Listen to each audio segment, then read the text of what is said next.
Hello everyone, I hope you have a good time. In this video I'm going to show you how to change a color or ace color with Adobe Photoshop. So easy.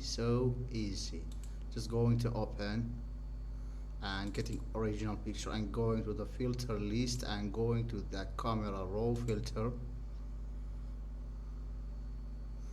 and going here, open, and waiting when in here showing smallest this face in here as a small icon.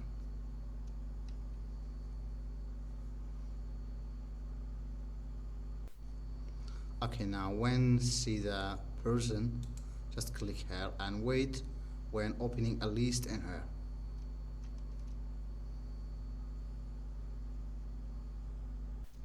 And when you see this list, just select the A and make create, and now you can change the color of A and here. Okay, so you can edit and field in here.